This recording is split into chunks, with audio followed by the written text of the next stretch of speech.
오늘부터 30일 동안 캘리그라피 꿀팁들을 알려드릴게요. 여러분들은 붓펜과 연습장만 준비해주세요. 첫째 날은 선 연습이에요. 붓의 필압을 조절해서 지그시 누르면서 그어주면 굵은 선이 표현되고 붓 끝으로 그으면 가는 선이 그어져요. 이때 붓을 세워주셔야 선이 깨끗하게 표현되고 필압 조절을 내 맘대로 할 수 있어요.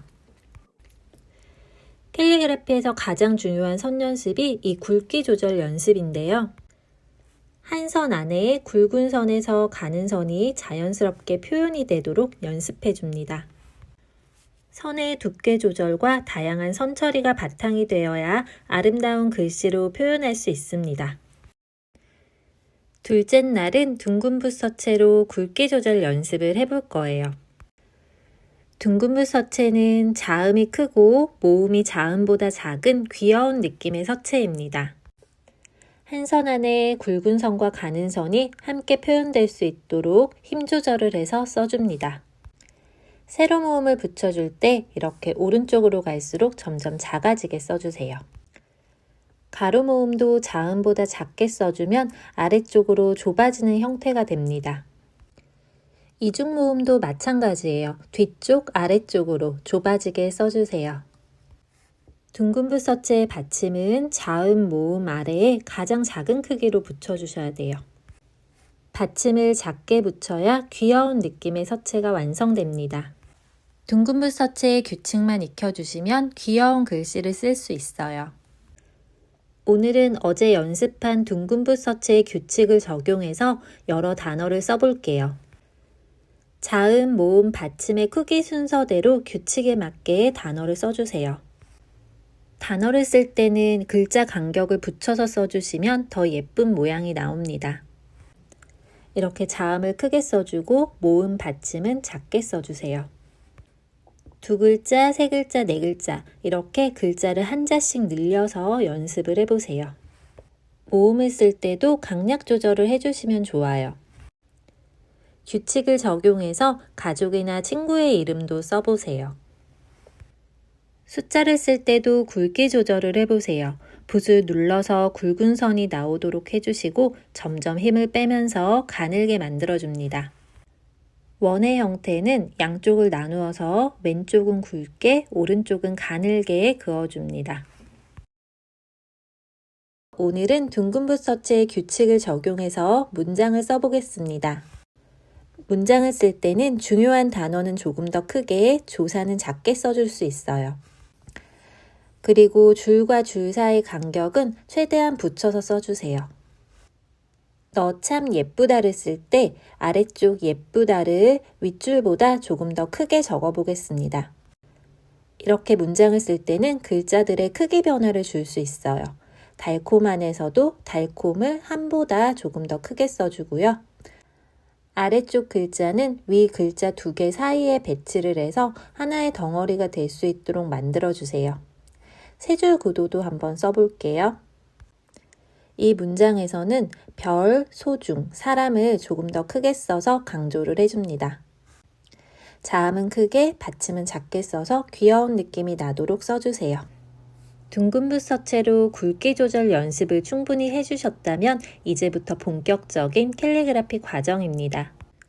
한글 자음은 모양의 변화가 많습니다. 굵기, 기울기, 길이, 획수, 속도 등을 달리해주면 다양한 글꼴이 나와요. 같은 모양이지만 굵기를 다르게 해서 기억을 써보았습니다. 니은은 기울기에 변화를 주었어요. 받침에 오는 자음은 이렇게 길이를 길게 늘려줄 수도 있습니다.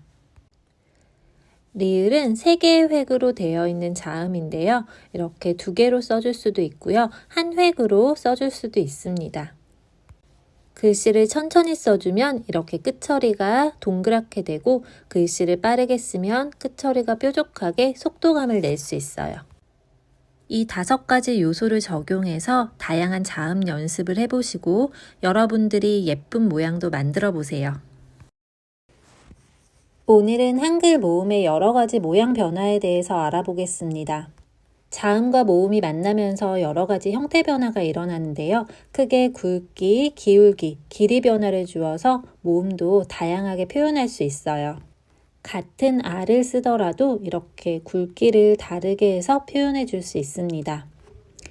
기울여 쓰기 같은 경우에는 이렇게 같은 어를 쓸 때 똑바로 써줄 수도 있지만 왼쪽으로 살짝 기울여 쓰면 느낌이 또 달라져요.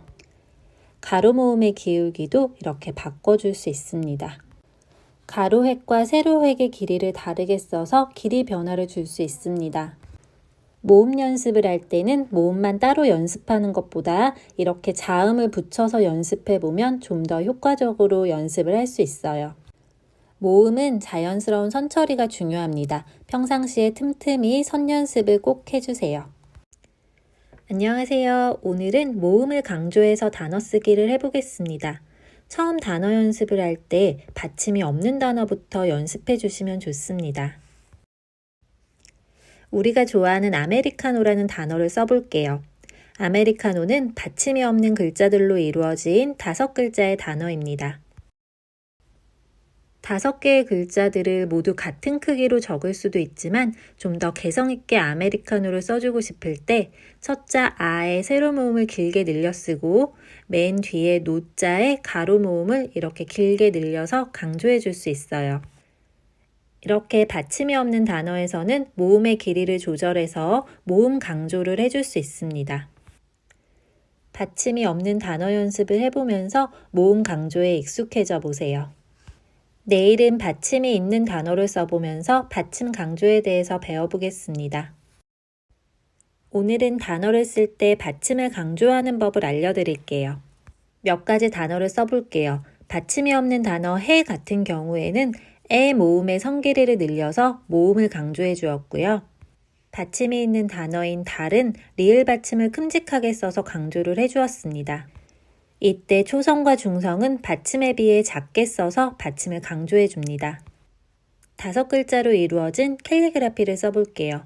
여기서 글자의 크기를 모두 똑같이 적어준다면 다양한 표현이 어렵습니다.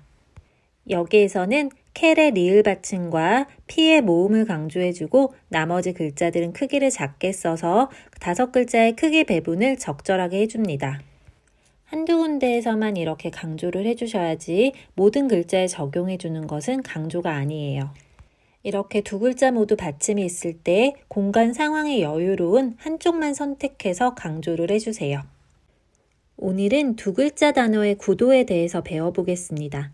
한 단어를 여러 가지 구도로 써볼 거예요. 여러분들이 구도에 대해서 쉽게 배우실 수 있도록 가로, 사선, 세로 구도로 사랑이라는 단어를 써보았어요. 구도에서는 공간이 중요합니다. 공간의 상황에 따라서 자음, 모음의 길이나 크기가 결정된다고 볼 수 있어요.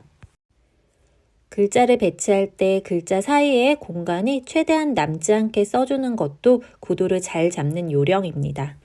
같은 단어라도 어떻게 배치하느냐에 따라서 형태와 느낌이 달라질 수 있으니 구도 연습을 충분히 해주세요. 여러 가지 단어를 쓰는 것보다 이렇게 하나의 단어를 가로, 사선, 세로로 구도를 잡아서 연습해 보세요.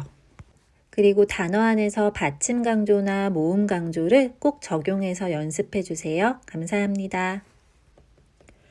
오늘은 3글자로 이루어진 단어의 구도 연습을 해볼게요. 3글자 단어인 봄바람을 써보겠습니다. 2개 이상의 단어로 이루어진 복합어가 있는데요. 봄바람도 봄과 바람이 합쳐져서 만들어진 단어입니다. 바람보다 봄을 좀 더 크게 써보았고요. 이 봄 안에서도 초성을 강조해 보았습니다. 같은 단어이지만 다른 느낌으로 한번 써볼게요.